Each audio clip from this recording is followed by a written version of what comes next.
오래된 책에서 나는 퀴퀴한 냄새와 간간히 들려오는 책장 넘기는 소리, 그리고 종이 위에 연필이 스치는 소리. 미국 동부의 유서 깊은 이 대학 도서관은 나의 새로운 도장이었다. 4년 전 온 국민의 환호성을 뒤로하고 떠나온 나의 진짜 도장 대신 나는 이제 이곳에서 르네상스 미술사 원서와 씨름하며 조용한 전쟁을 치르고 있었다. 내 이름은 윤설이. 한때는 대한민국 태권도 국가대표였고 올림픽 금메달리스트였다. 하지만 지금의 나는 그저 아무도 주목하지 않는 동양인 유학생일 뿐이었다. 나는 이 아무도 아닌 상태가 좋았다. 환호성도, 카메라 플래시도, 국민 영웅이라는 무거운 짐도 없는 이 평범함이 내가 그토록 갈망했던 것이었다. 나는 두꺼운 원서에 얼굴을 파묻었다. 미켈란젤로의 천지창조에 나타난 인체 표현의 역동성에 대한 구절을 읽으며 나는 나도 모르게 쓴웃음을 지었다. 역동성. 한때 내 삶의 전부였던 단어였다. 공중으로 솟구쳐 오르며 상대의 머리를 향해 내리꽂던 돌개차기의 그 폭발적인 에너지. 하지만 이제 나의 세상은 책장 속에서 수백 년간 잠들어 있는 정적인 아름다움으로 가득 차 있었다. 그걸로 충분했다. 점심시간이 되자 나는 도서관을 나와 소란스러운 학생 식당으로 향했다. 식당은 언제나처럼 활기가 넘쳤다. 미식 축구부 선수들이 큰 소리로 웃으며 장난을 치고 있었고 치어리더들은 다음 경기 응원에 대해 제잘거리고 있었다. 나는 그들 중 어디에도 속하지 않았다. 나는 투명인간처럼 그들 사이를 지나쳐 구석진 테이블에 자리를 잡고 혼자 샌드위치를 먹었다. 외롭지는 않았다. 오히려 이 고독이 시끄러운 세상과 나 사이에 안전한 벽을 세워주는 것 같아 편안했다. 그때였다. 한 신입생으로 보이는 남학생이 전공 서적으로 보이는 두꺼운 책들을 산더미처럼 쌓아들고 가다가 그만 발이 꼬여 넘어지고 말았다. 와르르. 굉음과 함께 책들이 사방으로 흩어졌다. 몇몇 학생들이 그 모습을 보고 킥킥거리며 웃었고 대부분은 못 본 척 자신의 식세만 열중했다. 남학생의 얼굴은 창피함으로 새빨갛게 달아올랐다. 나는 조용히 자리에서 일어났다. 그리고 아무 말 없이 바닥에 주저앉아 흩어진 책들을 줍기 시작했다. 남학생은 당황하며 아, 괜찮아요. 제가 할게요 라고 말했지만 나는 그의 말을 듣는 대신 묵묵히 책을 주워 쌓았다. 나는 무의식적으로 가장 크고 무거운 책을 맨 밑에 그리고 위로 갈수록 작고 가벼운 책을 배치했다. 그리고 책들의 무게중심을 정확히 계산해 다시는 쉽게 무너지지 않을 안정적인 형태로 쌓아 올렸다. 그것은 수년간의 훈련을 통해 내 몸이 완벽한 균형 감각을 기억하고 있기 때문이었다. 이렇게 들면 훨씬 안정적일 거예요. 내가 처음으로 입을 열자 남학생은 고마움과 놀라움이 뒤섞인 눈으로 나를 바라봤다. 나는 희미하게 웃어 보인 뒤 다시 내 자리로 돌아와 남은 샌드위치를 마저 먹었다. 작은 친절. 내가 이 새로운 세상과 맺는 유일한 관계 방식이었다. 나는 식당 한쪽에서 묵묵히 테이블을 닦고 있는 동양인 할머니와 출입구에서 사람들에게 인사를 건네는 동양인 할아버지 경비원을 보았다. 이영만리 타국에서 고된 육체노동으로 생계를 꾸려나가는 우리네 이민 1세대. 나는 그분들을 볼 때마다 한국에 계신 나의 할머니, 할아버지가 생각나 가슴 한쪽이 아려왔다. 나는 가끔 그분들에게 다가가 어설픈 영어로 인사를 건네고 작은 초콜릿을 건네곤 했다. 그분들은 그럴 때마다 주름진 얼굴에 환한 미소를 지으며 내 손을 잡아주시곤 했다. 그 온기가 이 차가운 땅에서 내가 버티는 힘이 되어주었다. 그날 밤 나는 도서관 폐관 시간까지 남아 공부를 했다. 뻐근한 몸을 풀기 위해 잠시 자리에서 일어나 스트레칭을 했다. 허리를 숙이고 팔을 뻗고 그리고 무심코, 아주 무심코 다리를 들어 올렸다. 내 다리는 내 의지와는 상관없이 마치 그 시절의 근육 기억을 따라 움직이는 것처럼 부드럽고 유연하게 그리고 완벽한 각도로 머리 위까지 솟구쳐 올랐다. 완벽한 하이킥 자세. 아차! 나는 화들짝 놀라며 다리를 내리고 황급히 주위를 둘러보았다. 다행히 늦은 시간에 도서관에는 아무도 없었다. 나는 안도의 한숨을 내쉬었다. 하마터면 내가 그토록 숨기고 싶었던 과거의 망령을 불러낼 뻔했다. 4년이 지났지만 내 몸은 여전히 올림픽 금메달리스트 윤설이의 움직임을 기억하고 있었다. 자정이 다 되어서야 나는 기숙사 방으로 돌아왔다. 나의 작은 방은 미술사 관련 서적과 과제를 위해 사놓은 물감, 스케치북 등으로 어지럽혀져 있었다. 나는 샤워를 마치고 낡은 티셔츠 차림으로 책상 앞에 앉았다. 그리고 습관처럼 책상 가장 깊숙한 서랍을 열었다. 서랍 안 낡은 스웨터 밑에는 작은 벨벳 상자가 숨겨져 있었다. 나는 그 상자를 꺼내 조심스럽게 열었다. 그 안에는 이제는 빛이 바래고 가장자리가 닳아버린 금메달 하나가 들어있었다. 대한민국 국민 모두가 열광했던 내 인생의 가장 찬란했던 순간의 증표. 하지만 나는 이 메달을 결코 자랑스럽게 전시하지 못했다. 이 메달을 볼 때마다 나는 환호성 뒤에 가려진 고통스러운 기억들을 떠올려야만 했기 때문이다. 결승전 마지막 라운드. 상대 선수의 변칙적인 발차기에 내 무릎의 전방 십자인대가 파열되는 끔찍한 소리. 고통을 참으며 역전승을 거두고 시상대 가장 높은 곳에 섰을 때의 그 텅 빈 기쁨. 그리고 그 이후 다시는 선수로 뛸 수 없다는 의사의 잔인한 선고와 목표를 잃어버린 채 끝없는 번아웃의 터널을 헤매던 시간들. 나는 이 모든 것에서 도망치기 위해 이곳으로 왔다. 윤설이라는 이름을 지우고 그냥 리라는 성으로 불리는 평범한 학생이 되고 싶었다. 나는 손가락으로 메달 표면에 월계수 잎을 천천히 쓸어보았다. 차가운 금속의 감촉. 그것은 영광의 무게이자 내 상처의 무게였다.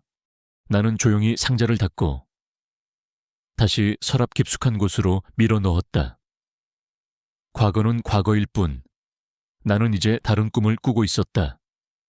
언젠가 박물관의 큐레이터가 되어 그림 속에 담긴 역사와 아름다움을 사람들에게 전해주는 꿈.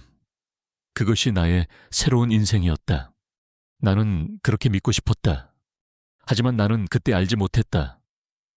내가 아무리 과거를 묻으려 해도 내 안에 잠들어 있는 챔피언의 본능은 결코 사라지지 않는다는 것을, 그리고 그 본능이 내가 가장 지키고 싶어하는 이 평범하고 연약한 것들을 위해 다시 깨어나게 될 운명이라는 것을, 나의 조용했던 도서관이 곧 새로운 전쟁터가 되리라는 것을, 새로운 세상에서의 나의 평화는 도서관의 두 분, 김 할아버지와 이 할머니와의 소박한 교감 속에서 구체화되고 있었다. 경비원인 김 할아버지는 내가 늦게까지 공부하고 있으면 학생, 너무 늦었어. 어서 들어가서 쉬어. 라며 퉁명스러운 듯 다정하게 챙겨주셨고, 청소부이신 이 할머니는 가끔 내 책상에 약과나 식혜 한 병을 몰래 놓고 가시곤 했다. 그분들의 주름진 미소와 따뜻한 관심은 이 차가운 이국 땅에서 내가 느끼는 유일한 온기였다. 나는 그분들에게서 한국에 계신 나의 할머니와 할아버지를 보았다. 그래서 더더욱 나의 이 조용한 평화가 영원하기를 바랐다. 하지만 평화는 종종 가장 오만하고 무지한 자들에 의해 깨어지기 마련이다. 그날도 나는 도서관 구석에서 책에 몰두하고 있었다. 폐관 시간이 가까워지자 시끄러운 무리가 도서관으로 들어왔다. 미식축구부 점퍼를 맞춰 입은 누가 봐도 부잣집 아들들인 브래드와 그의 친구들이었다. 그들은 도서관을 자신들의 놀이터인 양큰 소리로 떠들고 보란듯이 과자 부스러기를 바닥에 흘리며 낄낄거렸다. 그들의 소란에 이 할머니가 작은 청소 카트를 끌고 다가왔다. 학생들, 여긴 도서관이니 조금만 조용히 해주면 안 될까? 할머니의 작은 목소리는 그들의 소음에 묻혀버렸다.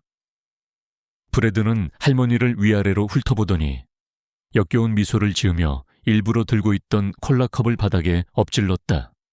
끈적한 액체가 바닥에 흥건하게 퍼져나갔다. 이런, 실수했네. 할머니, 어차피 청소하는 게 일이잖아요. 이것도 좀 치워줘요. 그의 친구들이 폭소를 터뜨렸다. 이 할머니의 얼굴이 수치심으로 굳어졌다. 할머니는 아무 말 없이 주름진 손으로 걸레를 들어 바닥에 엎드려 콜라를 닦기 시작했다. 나는 그 광경을 보고 피가 거꾸로 솟는 것을 느꼈다. 내 안에 무언가가 당장 달려가 저자의 멱살을 잡아라고 소리치고 있었다. 하지만 나는 간신히 참았다. 나는 더 이상 윤설이 선수가 아니었다. 나는 그저 힘없는 유학생일 뿐이었다. 내가 나서는 순간 나의 평화는 깨질 것이다. 나는 입술을 깨물며 책 속으로 시선을 묻었다. 그때 김 할아버지가 그들에게 다가갔다. 이보게, 학생들이 너무 심하잖아. 어르신께 사과하고 조용히 나가주게. 할아버지의 영어는 조금 어눌했지만 그 안에는 분명한 경고가 담겨 있었다. 하지만 브래드는 할아버지를 조롱하듯 바라봤다. 그는 할아버지의 정중한 인사를 과장되게 흉내내며 말했다. 오, 땡큐 땡큐. 썰 그의 친구들이 다시 한번 자지러지게 웃었다. 그리고 브래드는 나이 먹었으면 곱게 집에나 있을 것이지 라고 중얼거리며 김 할아버지의 어깨를 거칠게 밀쳤다. 할아버지는 균형을 잃고 쿵 하는 소리와 함께 바닥에 넘어졌다. 그 순간 내 이성의 끈이 끊어졌다. 하지만 내가 자리에서 일어나기도 전에 브래드와 그의 친구들은 넘어진 할아버지를 비웃으며 유유히 도서관을 빠져나갔다. 나는 급하게 할아버지에게 달려갔다. 할아버지, 괜찮으세요? 아이고. 괜찮아. 학생은 공부해야지. 할아버지는 애써 웃으며 몸을 일으켰지만 그의 눈에는 깊은 슬픔과 무력감이 서려 있었다. 그날 밤 나는 잠을 이룰 수 없었다. 내 눈앞에는 바닥에 엎드려 콜라를 닦던 이 할머니의 굽은 등과 넘어진 채 웃어 보이려 애쓰던 김 할아버지의 슬픈 얼굴이 떠나지 않았다. 내 안에 금메달 리스트가 그 비겁하고 잔인한 폭력 앞에서 아무것도 하지 못한 나 자신을 질책하며 울부짖고 있었다. 평범한 삶, 그것이 과연 불의를 외면하고 약자의 고통에 눈 감는 대가로 얻어야 하는 것이란 말인가. 다음 날, 내 분노는 더 큰 절망으로 바뀌었다. 브래드의 친구 중 한 명이 그날 밤의 일을 자랑스럽게 영상으로 찍어 소셜 미디어에 올린 것이다. 영상에는 자신들의 발밑에서 콜라를 닦는 할머니의 모습과 넘어진 할아버지를 보며 웃는 자신들의 얼굴이 고스란히 담겨 있었다.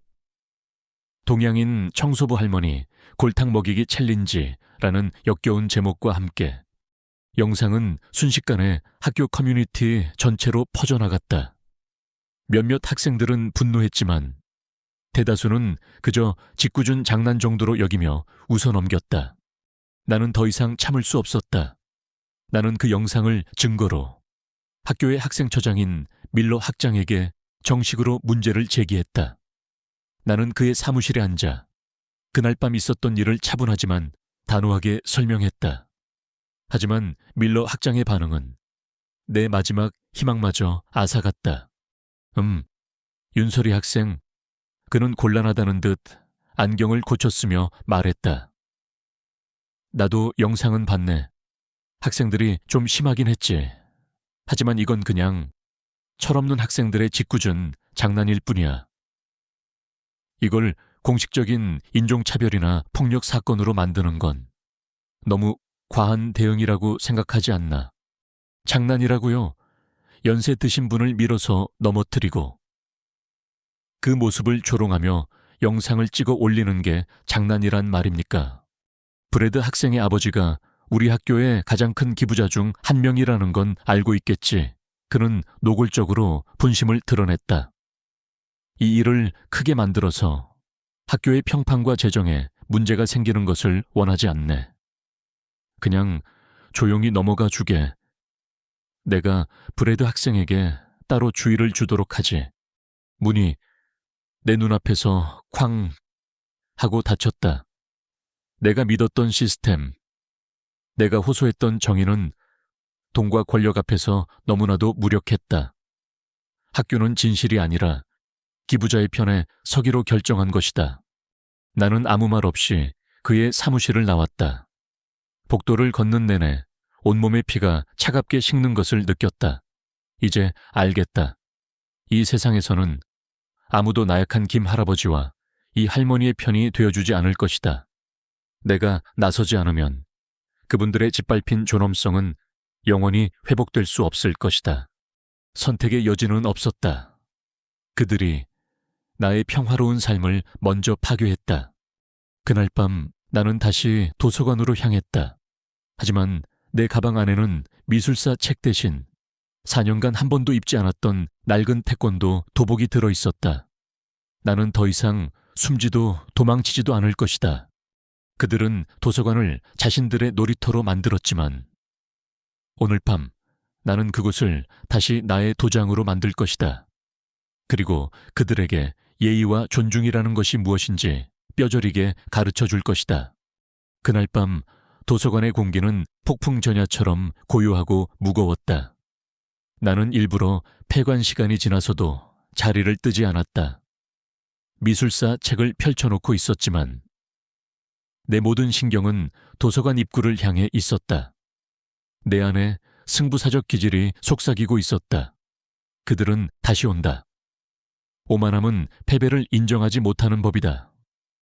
브래드와 그의 친구들은 어제의 그 비겁한 승리를 다시 한번 만끽하고 자신들의 권력을 확인하기 위해 반드시 다시 나타날 터였다. 나는 그들을 기다렸다. 이것은 더 이상 피하고 싶은 현실이 아니었다. 내가 맞서 싸워야 할 나의 링이었다. 예상대로 자정이 가까워진 시각, 도서관의 무거운 문이 거칠게 열리며 술에 취한 무리가 들어섰다. 브래드와 그의 패거리들이었다. 그들은 어제보다 더 시끄럽고 더 오만했다. 그들은 보란듯이 책 몇 권을 바닥에 던지고 보온병에 담아온 술을 몰래 마시며 낄낄거렸다. 김 할아버지가 그들에게 다가갔다. 그의 얼굴에는 어제의 무력감 대신 자신의 일터를 지키려는 굳은 결의가 서려 있었다. 학생들, 이제 폐관 시간이니 모두 나가주게. 브래드는 기다렸다는 듯이 할아버지 앞을 막아섰다. 영감, 어제 우리가 너무 점잖게 굴었나 보지. 아직도 여기서 대장 노릇을 하고 싶어. 그는 김 할아버지의 가슴을 손가락으로 툭툭 밀쳤다. 꿇어. 네가 어제 우리한테 했던 것처럼 정중하게 인사하면서 잘못했다고 빌어보라고. 그럼 용서해 줄 테니 그것은 명백한 모욕이자 인간의 존엄성에 대한 공격이었다. 나는 더 이상 지켜볼 수만은 없었다. 나는 조용히 자리에서 일어나 책장 그림자 속에서 걸어 나왔다. 그리고 김 할아버지와 브래드 일당 사이에 섰다. 내 등장은 예상 밖이었는지 그들은 잠시 놀란 듯 나를 쳐다봤다. 오, 이게 누구야? 어제 그 책벌레 동양인 여자애 아니야. 브래드가 나를 위아래로 훑어보며 비웃었다. 너도 이 영감이랑 한패였나 아니면 내가 마음에 들어서 접근하는 건가? 나는 아무 말 없이 차가운 눈으로 그를 바라볼 뿐이었다. 내 침묵이 그의 자존심을 건드린 모양이었다. 그는 내게 성큼 다가와 내 어깨를 거칠게 밀쳤다. 비켜, 이 작은 년아. 어른들 일에 끼어들지 말고. 바로 그 순간이었다. 그의 손이 내 어깨에 닿는 순간. 내 몸은 4년간의 잠에서 깨어난 맹수처럼 반응했다. 머리가 생각하기도 전에 몸이 먼저 움직였다. 첫 번째 동작, 나는 그의 손목을 부드럽게, 하지만 강철 같은 악력으로 잡았다. 두 번째 동작, 나는 그의 손목을 잡은 채 내 몸을 축으로 삼아 반 바퀴 회전했다. 내 움직임은 물 흐르듯 유연했다. 나는 그의 힘을 죽이는 대신 그 힘의 방향을 그대로 역이용했다. 세 번째 동작, 내 오른발이 그의 왼발 발목 안쪽을 가볍게, 하지만 정확하게 걸었다. 태권도의 기본 기술인 안다리 걸기였다. 2미터에 가까운 브래드의 거구는 자신이 왜 넘어지는지조차 깨닫지 못한 채 균형을 잃고 바닥으로 내동댕이 쳐졌다. 컹! 둔탁한 소리가 정적에 잠긴 도서관 안에 울려 퍼졌다. 조금 전까지 기세등등하던 브래드는 이제 큰 대자로 바닥에 누워 신음하고 있었다. 그의 친구들은 눈앞에서 벌어진 일을 믿을 수 없다는 듯 입을 벌린 채 그 자리에 얼어붙었다. 그들의 눈에 나는 더 이상 가녀린 유학생이 아니었다. 그들은 자신들이 이해할 수 없는 불가사의한 힘을 마주한 것이다. 헉, 김 할아버지의 입에서 낮은 탄성이 터져 나왔다. 그의 눈에는 놀라움과 함께 통쾌함과 감사의 빛이 어렸다. 그리고 저쪽 서가 뒤편에서 늦게까지 남아 과제를 하던 한 여학생이 이 모든 광경을 목격하고 있었다. 그녀는 학교 신문 기자이자 불의를 보면 참지 못하는 성격의 소유자인 사라였다. 그녀의 눈은 겁에 질려 있기보다는 믿을 수 없는 특종을 발견한 기자의 호기심으로 반짝이고 있었다. 나는 쓰러진 브래드를 차갑게 내려다보았다. 어르신께 사과해. 내 목소리는 낮았지만 그 안에는 거부할 수 없는 힘이 실려 있었다. 브래드는 굴욕과 분노로 얼굴이 일그러진 채 나를 노려보았다. 그는 자신의 패배를 인정할 수 없었다. 그는 자리에서 일어나 내게 다시 달려들려 했지만 그때 마침 순찰을 돌던 다른 경비원이 나타나자 욕설을 내뱉으며 친구들과 함께 도서관을 빠져나갔다. 그의 눈빛은 반드시 복수하겠다는 다짐으로 불타고 있었다. 다음 날 아침 나는 밀러 학장으로부터 호출을 받았다. 내가 그의 사무실에 도착했을 때 그곳에는 이미 브래드가 와 있었다. 그의 옆에는 값비싼 양복을 입은 변호사까지 대동하고 있었다. 브래드의 얼굴에는 교활한 미소가 걸려 있었다. 이것은 일방적인 통보였다.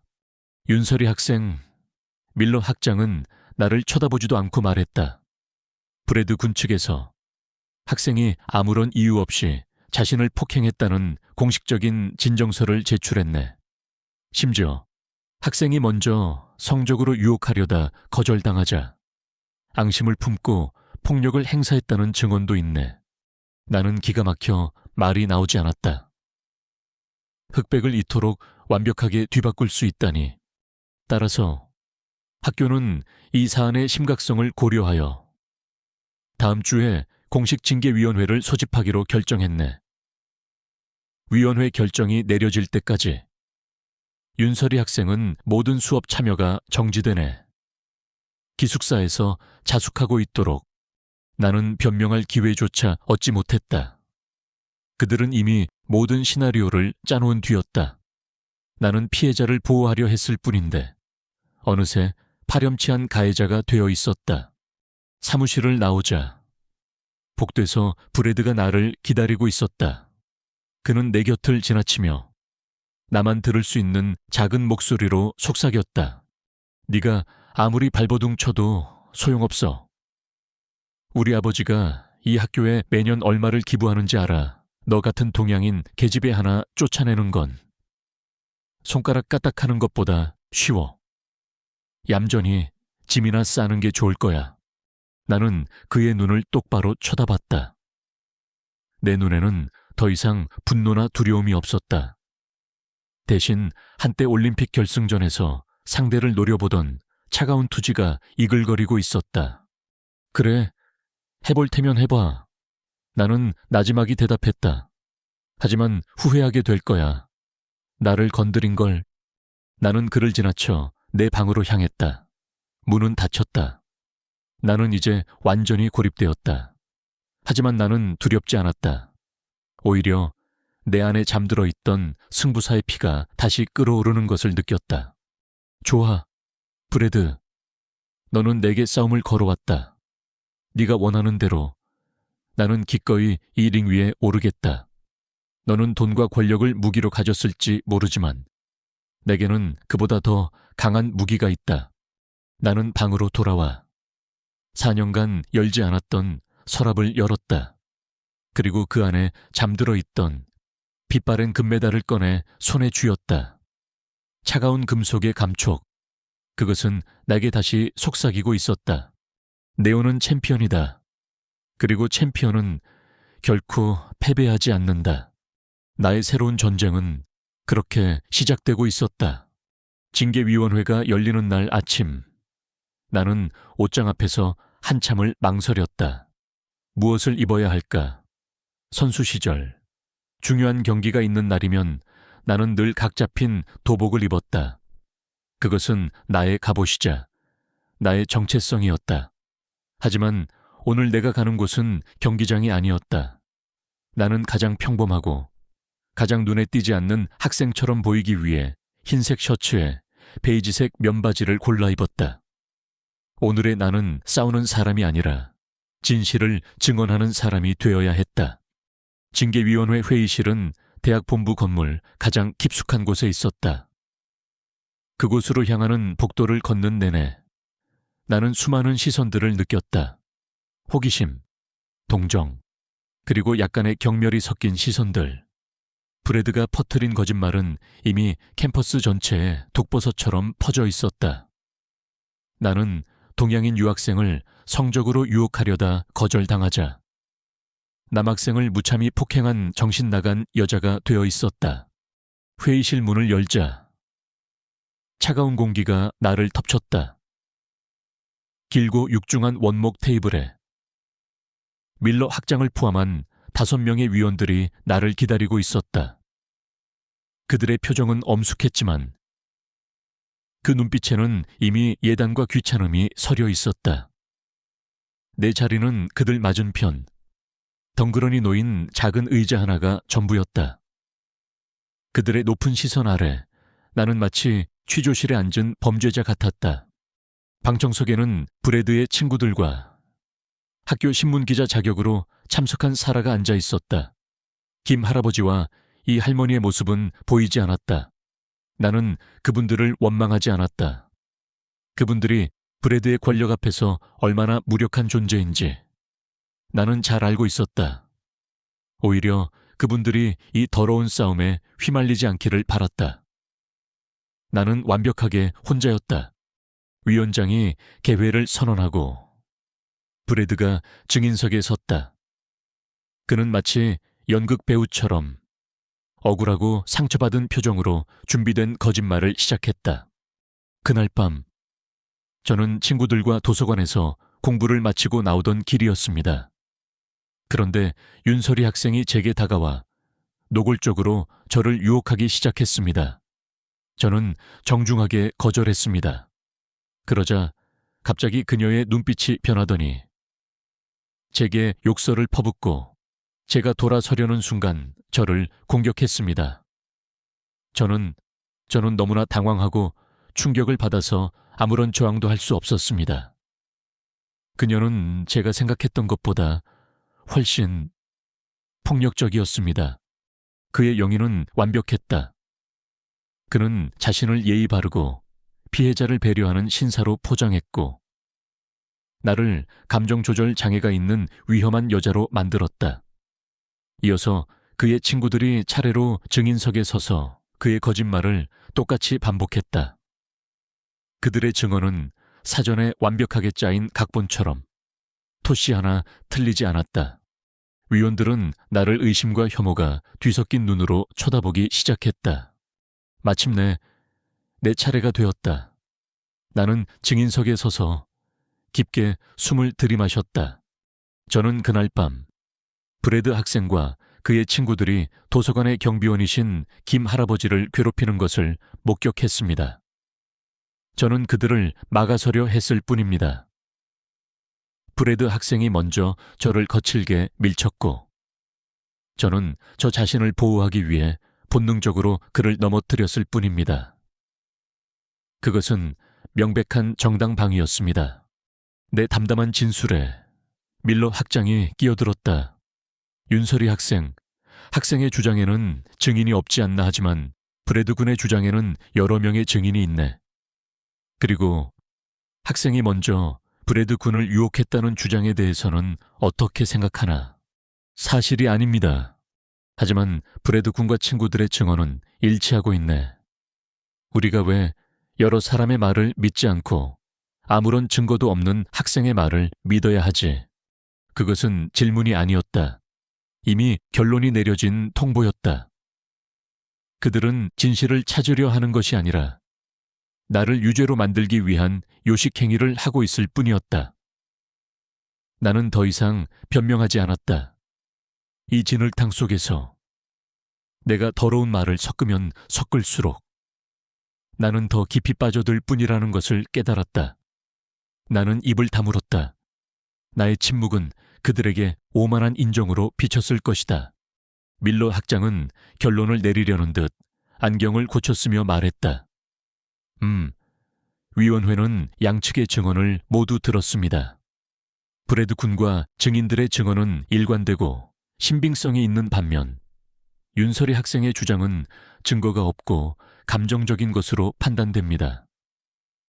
우리 대학은 학생들 간에 그 어떤 폭력 행위도 용납하지 않는다는 무관용 원칙을 가지고 있습니다. 따라서 심장이 쿵 하고 바닥으로 떨어지는 것 같았다. 퇴학, 그 단어가 내 머릿속을 맴돌았다. 나의 새로운 꿈, 나의 도피처, 나의 모든 것이 여기서 끝나는구나. 절망감이 해일처럼 나를 덮쳤다. 위원장이 서류에 서명하기 위해 펜을 집어들었다. 바로 그 순간이었다. 위원장님, 방청석에 앉아있던 사라가 자리에서 벌떡 일어났다. 모두의 시선이 그녀에게로 향했다. 발언을 허락해 주십시오. 위원장이 불쾌한 표정으로 그녀를 제지했다. 학생, 여긴 학생이 발언하는 자리가 아니네. 정숙을 유지해주게. 하지만 이건 정숙의 문제가 아니라 진실의 문제입니다. 사라는 물러서지 않았다. 그녀는 위원들을 향해 당당하게 말했다. 저는 교내 신문 기자로서 그리고 이 학교의 한 학생으로서 이 위원회가 진실을 찾기 위해 모든 노력을 다했는지 묻고 싶습니다.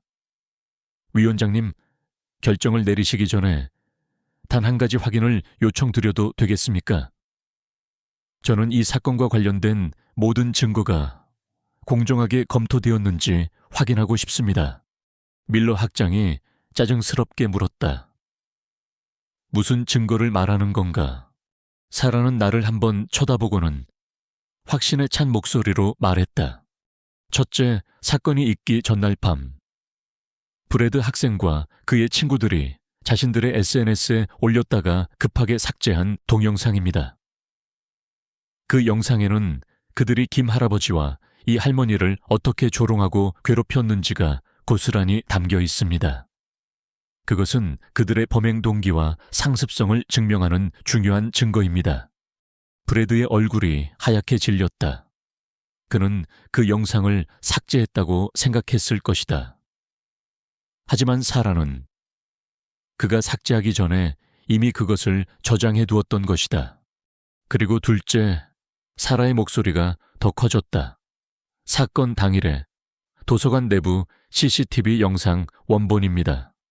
위원장이 말했다. CCTV는 이미 확인했네. 영상이 명확하지 않아 폭행 여부를 판단하기 어렵다고. 아니요. 위원장님, 제가 확보한 영상은 다릅니다. 사라는 당당하게 USB 하나를 들어보였다. 저는 정보 공개 청구를 통해 도서관의 모든 각도에서 촬영된 고화질 CCTV 영상 전부를 확보했습니다. 그 영상 속에는 브래드 학생이 먼저 윤설이 학생을 밀치는 장면과 그 직후에 벌어진 모든 상황이 아주 선명하게 담겨 있습니다. 회의실 안에 공기가 바뀌기 시작했다. 위원들의 얼굴에 당황한 기색이 역력했다. 그들은 자신들의 연극이 막을 내릴 위기에 처했음을 직감했다. 나는 고개를 들어 사라를 바라보았다. 그녀는 나를 향해 아주 작게 윙크를 해보였다. 나의 고독했던 전쟁터에 예상치 못했던 든든한 지원군이 도착한 것이다. 절망의 잿더미 속에서 작은 희망의 불씨가 다시 타오르기 시작했다. 사라의 돌발 발언에 청문회장은 술렁이기 시작했다. 위원장은 당황한 기색으로 사라를 제지하려 했지만 이미 모든 기자들의 카메라와 시선이 그녀에게로 향해 있었다. 이 상황에서 그녀의 발언을 막는 것은 무언가를 숨기려 한다는 인상을 줄 뿐이었다. 밀러 학장은 결국 마지못해 고개를 끄덕였다. 좋습니다. 학생이 가지고 있다는 증거라는 것을 제출해 보도록 하세요. 사라는 망설임 없이 자신이 들고 있던 노트북을 회의실 중앙의 대형 스크린에 연결했다. 방 안의 모든 사람들이 숨을 죽였다. 브래드의 얼굴에는 내까짓게 뭘 할 수 있겠어 라는 식의 오만한 조소가 걸려 있었다. 첫 번째 영상입니다. 스크린에 나타난 것은 브래드의 친구 중 한 명의 소셜미디어 페이지였다. 그리고 그가 삭제했다고 믿었던 동영상이 재생되기 시작했다. 영상 속에서 브래드와 그의 친구들은 밤늦은 도서관에서 술에 취해 있었다.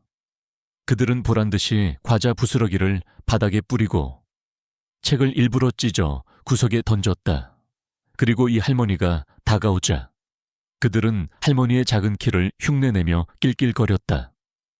영상에는 클리닝 레이디 챌린지, 보링 라이브러리 같은 조롱 섞인 해시태그가 달려 있었다. 이어서 김 할아버지가 그들에게 다가가 점잖게 타이르는 장면이 나왔다. 그러자 브래드는 할아버지의 어눌한 영어를 과장되게 따라하며 그의 정중한 인사를 우스꽝스러운 춤처럼 흉내냈다. 그리고 마지막에는 할아버지를 밀쳐 넘어뜨리고는 자신들끼리 하이파이브를 하며 좋아하는 장면으로 끝이 났다. 청문회장은 얼음물을 끼얹은 듯 조용해졌다. 조금 전까지 자신들이야말로 피해자라며 눈물까지 글썽이던 그들의 추악한 민낯이 만천에 공개된 것이다. 브래드의 얼굴에서 미소가 사라지고 당황한 기색이 역력했다. 위원들은 불쾌한 표정으로 그를 쳐다보기 시작했다. 이 영상은 브래드 군 측이 윤설이 학생을 이유 없이 폭행한 가해자라고 주장한 바로 그날 밤 이전에 촬영된 것입니다. 사라가 차분하게 설명했다. 이것은 그들이 평소 학교의 어르신들을 어떻게 대했는지, 그리고 사건 당일 그들의 행동에 악의적인 의도가 있었음을 증명하는 중요한 증거입니다. 사라의 말은 논리정연했다. 그녀는 거기서 멈추지 않았다. 그리고 이제 두 번째 영상을 보여드리겠습니다. 이것은 제가 학교 측에 공식적으로 정보 공개를 청구하여 받은 사건 당일의 고화질 CCTV 원본 영상입니다. 화면이 바뀌었다. 어둡고 조용한 도서관의 모습, 그리고 그 안으로 브래드와 그의 친구들이 비틀거리며 들어오는 장면이 보였다. 그들은 다시 김 할아버지에게 시비를 걸기 시작했다. 그리고 내가 그들 사이에 끼어드는 모습, 브래드가 내게 다가와 비켜 이 작은 년아 라고 말하며 내 어깨를 거칠게 밀치는 장면이 여러 각도에서 촬영된 화면에 슬로우 모션으로 재생되었다. 그의 손이 내 몸에 먼저 닿았다는 명백한 폭행의 증거였다. 브래드의 얼굴은 이제 하얗게 질려 있었다. 그리고 다음 순간 내가 그를 넘어뜨리는 장면이 나왔다. 그것은 난투극이 아니었다. 내 손이 그의 손목을 잡고 내 몸이 회전하며 내 발이 그의 발목을 거는 모든 동작이 마치 한 편의 예술작품처럼 부드럽고 정교하며 압도적으로 효율적이었다. 거대한 그의 몸이 힘 한 번 제대로 써보지 못하고 속수무책으로 바닥에 나뒹구는 모습. 바로 그때 사라가 영상 위로한 전문가의 음성을 겹쳐 재생했다. 그녀가 미리 준비해둔 비장의 무기였다. 네, 이 영상은 아주 흥미롭군요. 이것은 일반인의 자기방어 동작이라고 볼 수 없습니다. 상대의 힘을 역이용하는 유도의 원리와 정확한 급소를 노리는 합기도의 기술, 그리고 무엇보다 태권도의 핵심적인 발기술인 안다리 걸기가 완벽한 조화를 이루고 있습니다.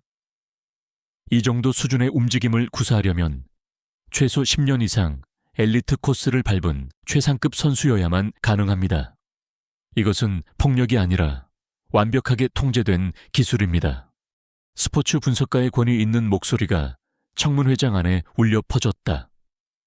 위원들은 이제 경악을 넘어 눈앞의 상황을 이해하지 못하겠다는 듯한 표정이었다. 그들의 시선이 스크린과 나를 번갈아 오갔다. 저 가녀린 동양인 유학생이 대체 누구란 말인가?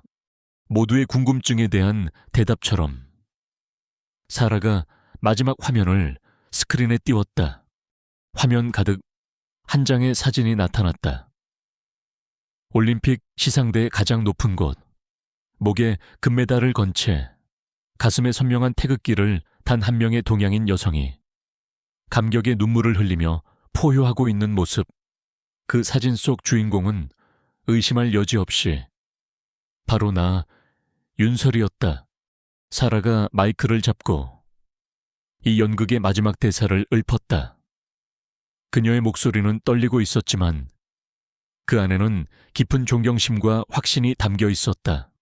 이 사람은 윤설이 4년 전 대한민국의 태권도 종목에서 유일한 금메달을 안겨준 올림픽 챔피언입니다. 그녀는 브래드 군을 폭행한 것이 아닙니다. 자신의 힘을 100분의 1도 사용하지 않은 채 우리 같은 보통 사람들은 상상조차 할 수 없는 수준의 완벽한 자제력을 보여준 것입니다. 그녀는 가해자가 아니라 자신의 모든 것을 걸고 약자를 지켜낸 이름 없는 영웅이었습니다. 정적 바늘 하나 떨어지는 소리조차 들리지 않는 완전한 침묵이 청문회장을 지배했다. 모든 거짓이 벗겨지고 모든 진실이 드러나는 순간이었다. 브래드는 자신의 의자에 주저앉은 채 넋이 나간 표정으로 스크린과 나를 번갈아 쳐다봤다. 그의 얼굴에서는 오만함도 분노도 사라져 있었다. 그 자리에는 자신이 감히 누구를 건드렸는지를 깨달은 자의 원초적인 공포와 전 세계가 지켜보는 앞에서 완전히 발가벗겨진 자의 처절한 굴욕감만이 남아 있었다. 밀러 학장과 위원들의 얼굴은 하얗게 질려 있었다. 그들은 자신들이 방금 전까지 한 나라의 올림픽 영웅을 전과자로 만들 뻔했다는 사실을 깨달았다. 이 일이 세상에 알려졌을 때 학교가 감당해야 할 후폭풍을 상상하며 몸서리치고 있었다. 나는 조용히 자리에서 일어섰다. 나는 더 이상 피고인이 아니었다. 나는 승리자였다. 하지만 내 마음속에는 기쁨이나 통쾌함 대신 알 수 없는 슬픔이 차올랐다. 내가 그토록 벗어나고 싶었던 과거, 내가 그토록 묻어버리고 싶었던 이름, 그 과거가 결국 나를 구원한 것이다. 내 눈에서 나도 모르게 눈물 한 방울이 흘러내렸다. 그것은 억울함의 눈물이 아니었다. 4년 전 시상대에서 흘렸던 감격의 눈물도 아니었다. 그것은 길고 길었던 방황을 끝내고 마침내 진짜 나 자신과 마주하게 된 자의 안도와 회한이 뒤섞인 눈물이었다. 나는 방청석에 앉은 사라를 보았다. 그녀는 나를 향해 따뜻하고 자랑스러운 미소를 보내고 있었다. 나는 그녀를 향해 아주 작게 고개를 끄덕였다. 고맙다는 무언의 인사였다. 나의 길고 길었던 싸움은 그렇게 끝이 났다. 청문회장이 뒤집힌 그날 이후 나의 조용했던 세상은 거대한 폭풍의 한가운데로 들어섰다. 하지만 이번에는 나를 향해 불어오는 바람이 더 이상 차가운 역풍이 아니었다. 그것은 나를 지지하고 나의 명예를 되찾아주는 따뜻하고 강한 순풍이었다. 사라가 교내 신문에 쓴 도서관에 숨겨진 영웅이라는 제목의 기사는 그날 밤 교내 커뮤니티를 넘어 미국의 주요 언론과 한국의 포털 사이트 메인을 장식했다. CCTV 영상과 올림픽 시상대 사진이 나란히 편집된 기사는 그 어떤 소설보다도 극적인 파급력을 가졌다. 매의 명문대 인종차별 학생들. 알고 보니 상대는 한국의 올림픽 금메달리스트, 참교육 태권도 챔피언, 노인 조롱하는 불량 학생들을 제압하다. 금메달보다 빛난 그녀의 인격과 자제력, 전 세계 네티즌 감동. 세상은 나를 겸손한 영웅이라 불렀고 브래드와 그의 친구들은 나라 망신시킨 멍청이들이라는 조롱의 대상이 되었다.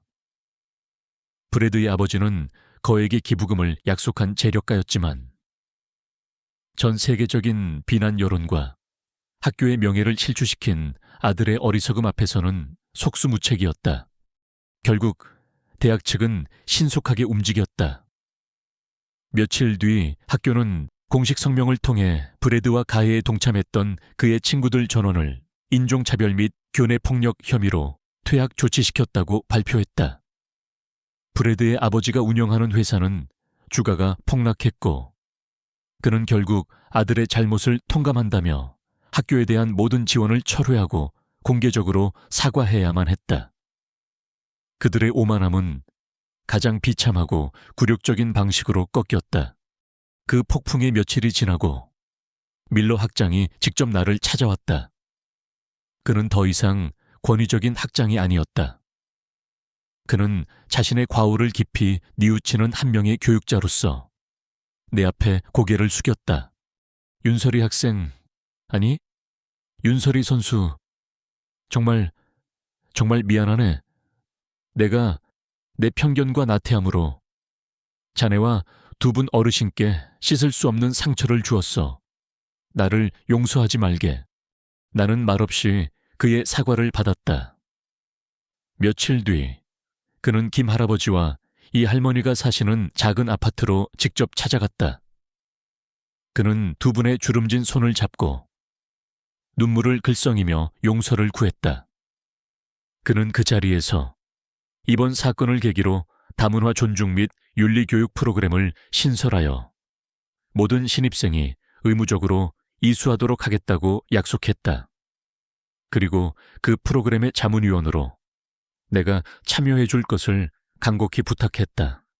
그의 사죄는 진심이었고 나는 그의 제안을 받아들였다. 나의 삶은 완전히 달라졌다. 나는 더 이상 도서관의 투명인간이 아니었다. 캠퍼스를 걸을 때마다 학생들은 나를 알아보고 존경의 눈빛으로 인사를 건넸다.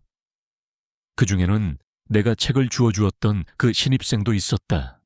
그는 내게 다가와 수줍지만 진심이 담긴 목소리로 말했다. 당신 같은 영웅과 같은 학교에 다니게 되어 영광입니다. 나를 향한 세상의 시선이 바뀌자 나를 찾아오는 사람들도 달라졌다. 대한민국 태권도 협회와 올림픽위원회에서 공식 서한이 날아왔다. 그들은 나의 행동이 태권도의 진정한 정신인 예의와 극기, 인내를 전 세계에 알렸다며 내게 태권도 명예 홍보대사가 되어줄 것을 요청했다. 또한 국가대표팀 감독님에게서 직접 전화가 걸려왔다. 설이야, 잘 지냈냐? 내 소식 들었다. 정말 장하다. 내 제자, 감독님의 목소리는 자랑스러움으로 떨리고 있었다. 설이야, 다시는 너를 선수로서 힘들게 하고 싶지는 않다. 하지만 너의 그 정신을 후배들에게 가르쳐주지 않겠니? 국가대표 청소년팀의 멘탈 코치 겸 특별기술 고문으로 돌아와 줬으면 한다. 승리하는 기술만이 아니라 존중하고 인내하는 태권도 정신을 가르치는 역할이야. 너야말로 그 역할에 가장 잘 어울리는 사람이다. 수많은 제안들이 내게 쏟아졌다. 세상은 다시 나를 챔피언의 자리로 불러내고 있었다. 나는 혼란스러웠다. 나는 이 모든 것에서 도망쳐 평범한 미술사학도의 삶을 꿈꾸지 않았던가. 다시 태권도와 얽히는 것이 과연 내가 원하는 삶일까? 내 상처는 정말로 아문 것일까?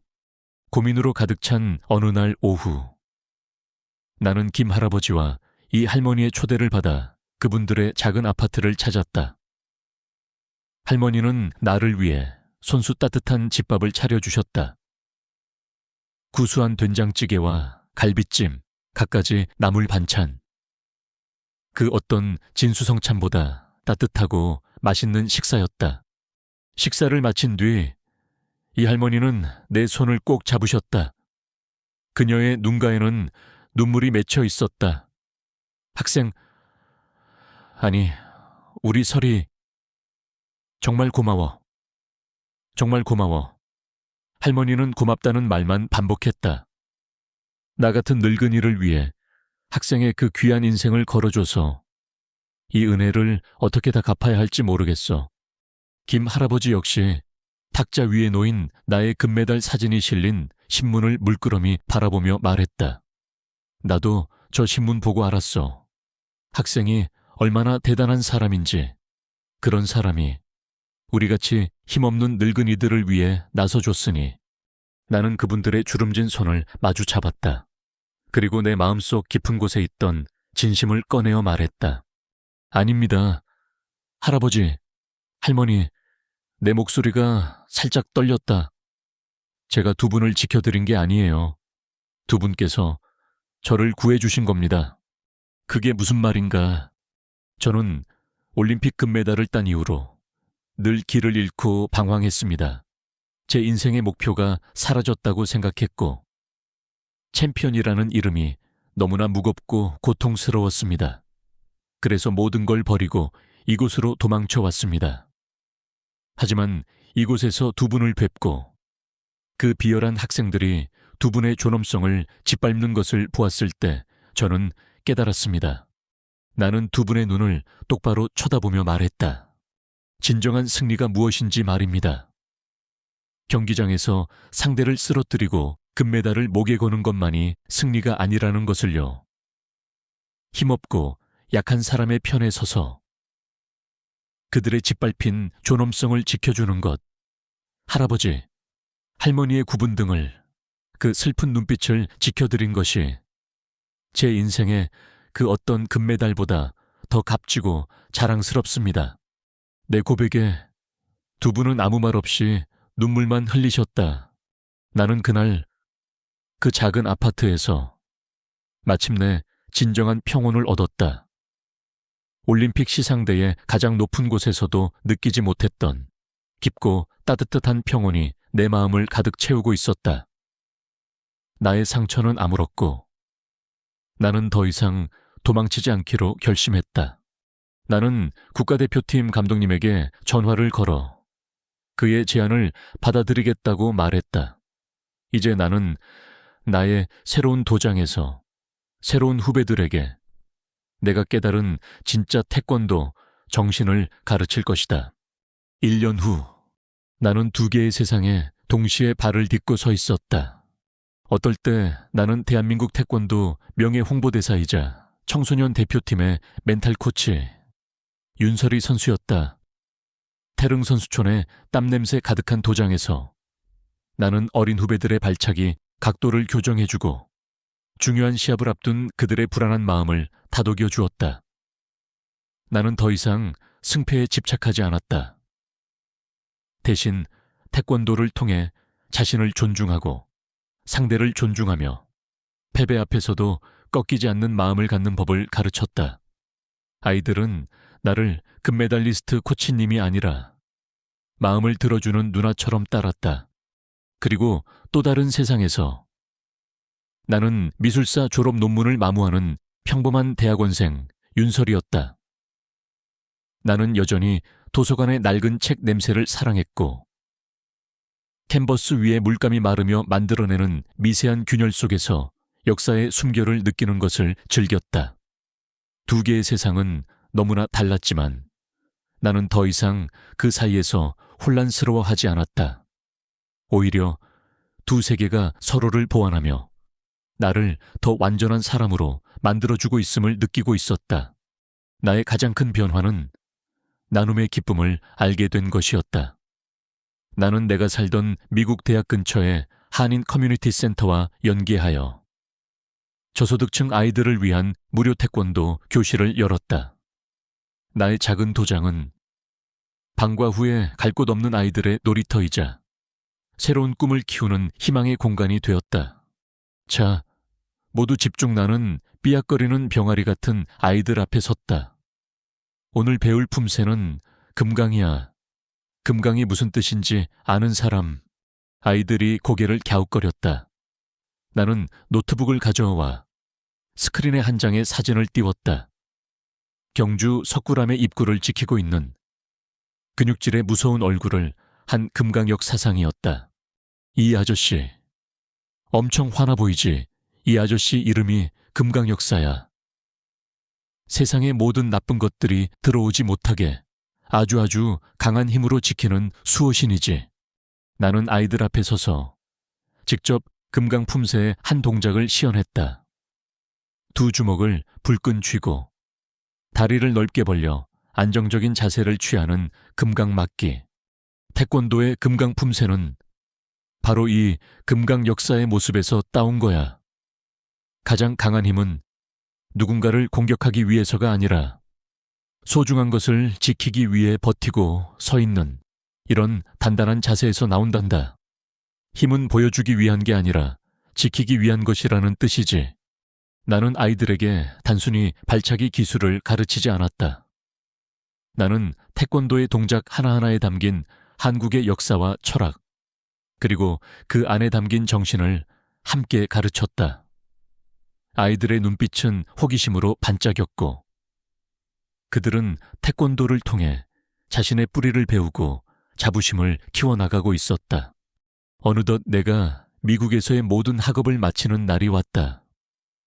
졸업식에는 나의 가장 소중한 가족이 된 김 할아버지와 이 할머니가 한국에서 직접 날아오셨다. 내가 보내드린 비행기 표를 극구 사양하시는 것을, 이게 내 금메달보다 더 중요한 일이라며 억지로 설득한 결과였다. 우리는 졸업식 다음 날 워싱턴 D.C.의 국립아시아미술관을 찾았다. 나는 더 이상 이분들의 보호자가 아니었다. 나는 이제 이분들을 새로운 세계로 안내하는 가이드가 되어 있었다. 우리는 수많은 유물들 사이를 천천히 걸었다. 나는 내가 배운 모든 지식을 동원해 신라의 금관이 왜 그토록 화려했는지, 고려 청자의 비색이 어떤 의미를 담고 있는지, 그리고 조선시대의 산수화에 담긴 선비들의 정신세계는 어떠했는지를 설명해 드렸다. 두 분은 어린아이처럼 눈을 반짝이며 내 설명에 귀를 기울였다. 세상에, 나는 평생 청소만 하느라 우리나라에 이렇게 대단한 보물들이 있는 줄도 모르고 살았네. 이 할머니가 감탄하며 말했다. 우리는 마침내 한 그림 앞에 멈춰 섰다. 말을 타고 활을 쏘는 신라시대 화랑의 모습을 담은 그림이었다. 나는 그림 속에 젊은 화랑을 가리키며 말했다. 할아버지, 할머니, 저 사람들은 화랑이라고 불렸어요. 신라시대 최고의 전사들이었죠. 그들은 나라를 지키기 위해 무술을 연마했지만 동시에 시를 짓고 그림을 그리며 아름다움을 사랑할 줄 알았다고 해요. 나는 그림 속 화랑의 모습과 내 서랍 속에 잠들어 있던 금메달, 그리고 도서관에서 씨름했던 내 모습을 동시에 떠올리고 있었다. 가장 강한 힘과 가장 부드러운 마음, 그 두 가지를 모두 가질 때 비로소 한 사람의 인간이, 그리고 한 나라의 정신이 완성된다고 우리 조상들은 믿었던 거예요. 제가 태권도를 통해 배웠던 것도, 그리고 이 미술관에서 그림들을 통해 배우는 것도 결국에는 같은 이야기였어요. 김 할아버지와 이 할머니는 아무 말 없이 그림과 나를 번갈아 쳐다보셨다. 그분들의 눈빛 속에서 나는 마침내 내가 누구인지를 온전히 이해하고 있었다. 국가대표, 그 이름은 더 이상 나를 짓누르는 무거운 왕관이 아니었다. 그것은 나의 문화를, 나의 사람들을, 나의 정신을 세상과 연결하는 자랑스러운 다리가 되어주었다. 나는 시상대 위에서보다 더 높은 곳에 서 있었고 금메달보다 더 반짝이는 것을 가슴에 품고 있었다. 그것은 존중과 나눔, 그리고 사랑이라는 이름에 내 인생의 진짜 금메달이었다. 미술관의 부드러운 조명 아래 우리는 한참 동안 그림 앞에 서 있었다. 세대도 살아온 환경도 다른 우리 세 사람이 수백 년의 시간을 뛰어넘어 하나의 역사와 문화 안에서 가족이 되어가고 있었다. 나의 두 번째 봄은 그렇게 가장 따뜻하고 가장 충만한 모습으로 내게 와 있었다. 오늘 이야기가 감동적이었다면 구독과 좋아요를 눌러주세요. 여러분의 선한 영향력이 더 많은 사람들에게 전달될 수 있도록 댓글로 여러분의 생각과 응원을 남겨주세요.